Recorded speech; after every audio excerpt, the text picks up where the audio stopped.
For 10.2, we're going to dive in a little bit more deeply and see how it is that some of the old strategies that we saw from Chapter 5 apply to what it is that we're doing now in Chapter 10 with predicate logic.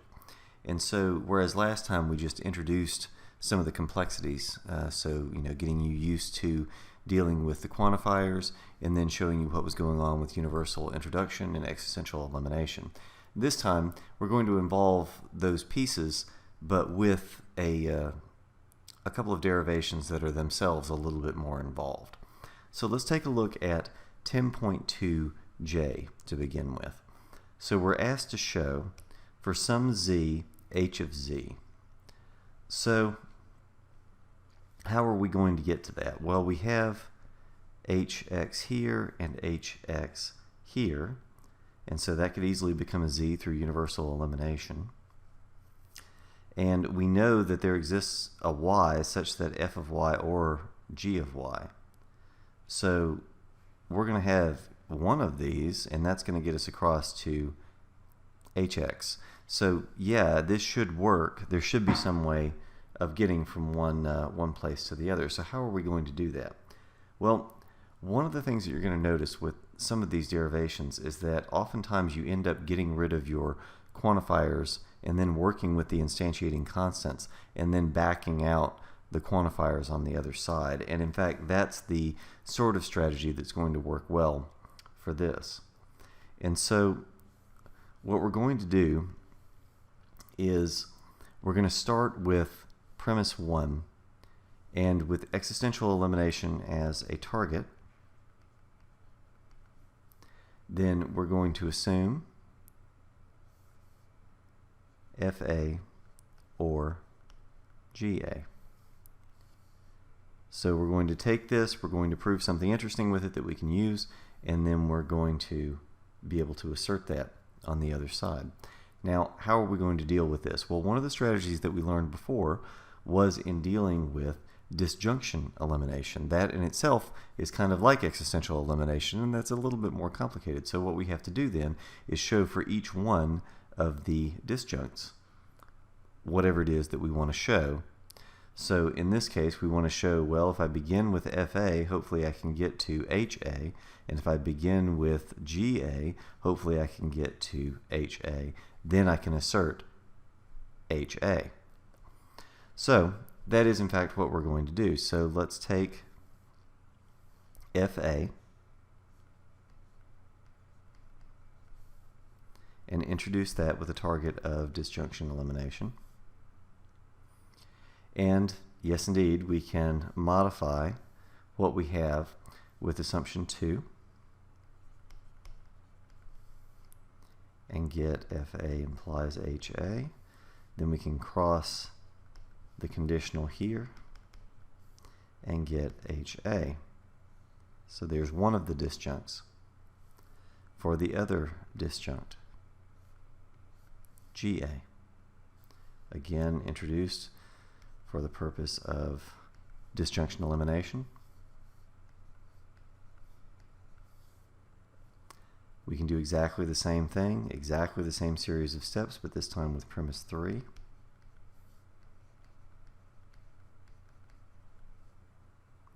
Then we can straightforwardly use 8 and 9 to get HA. We've now shown for each one of the disjuncts that we have been able to get to the same thing.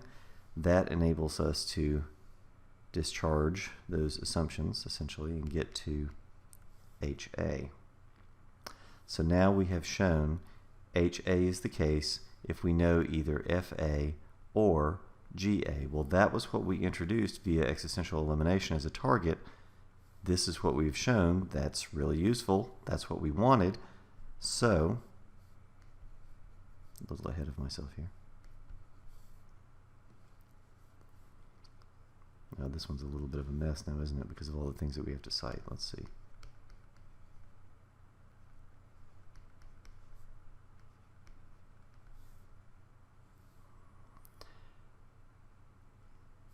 Now, HA is what we wanted to show. It's not quite what we wanted to show, right?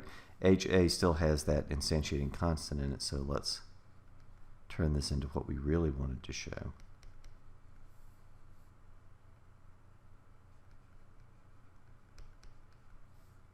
Now we can assert that.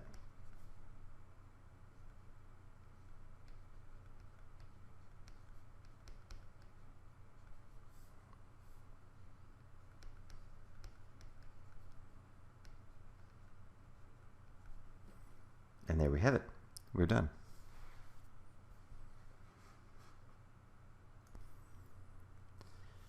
Now, let's take a look at one of the other types of problems that we might encounter. And in this case, we're asked to derive a theorem. And one of the things that I hope you'll notice is that what we're trying to do in the examples here is to cover all of the difficulties in terms of the actual challenges in, for instance, dealing with existential elimination and universal introduction. But the act of, well, is this an argument? Is this, entailment? Do we show that this particular thing is valid? Show a theorem, show equivalence, all the different kind of permutations of things that you can do. Those are all exactly the same as they were in Chapter 5. None of that stuff has changed. It's just a question of what do you actually have to prove and what assumptions do you start with. So before, in the last example, when we were doing 1J, we had assumptions that we started with, and we had to get to a particular conclusion. This time, it's exactly the same problem, except that we don't have any assumptions to start with because we're deriving a theorem. And all of the others are just variations on a theme in that regard. So hopefully we're covering the hard stuff, the stuff that's genuinely new, in the examples here, and you can take that and go forward and do the rest of the homework problems. So as an example, what we have here in 2F in section 10.2 is we're asked basically to swap quantifiers. Is it the case that if we have for some x and some y, fxy, that we can swap the quantifiers and say for some y, for some x, fyx? Let's find out. So because we're dealing with a conditional, one of the strategies that might be, or that might suggest itself, is conditional introduction.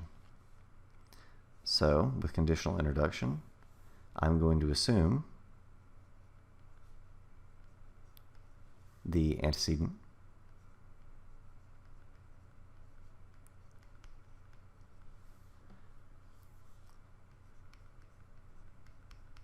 and then try and derive the consequent.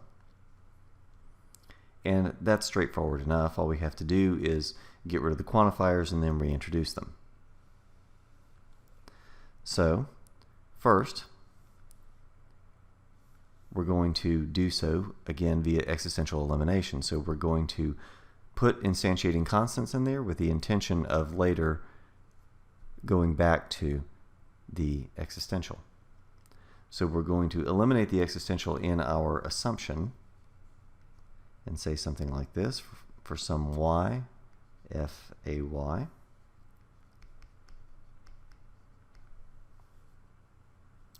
Now we have to do the same thing again, so this looks more complicated than it actually is. So we're a subderivation inside of a subderivation inside of a subderivation, but still conceptually, hopefully this isn't too bad,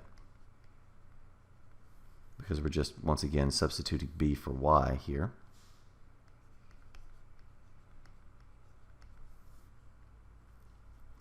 Now we can go about reintroducing what it is that we wanted to get in the first place.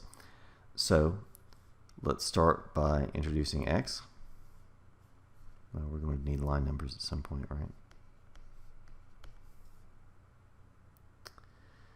So let's start by introducing x.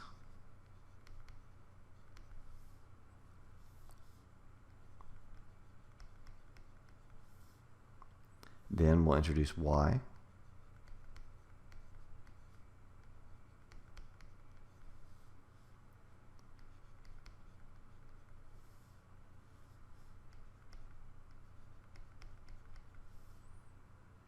Now, we know via existential elimination that we started with this, we showed something interesting, we showed what it is that we intend on eventually deriving.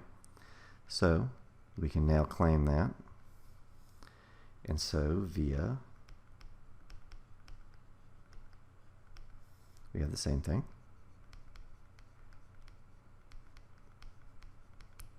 And amusingly, this is exactly the same setup. We have existential elimination here.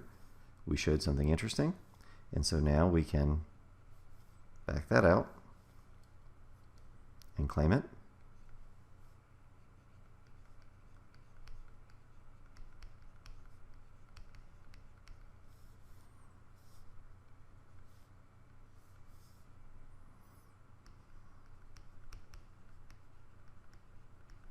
Okay. Now, we started with this for conditional introduction. We proved what it is that we want to prove within that subderivation. And so now we can introduce the conditional that was the target of the derivation to begin with.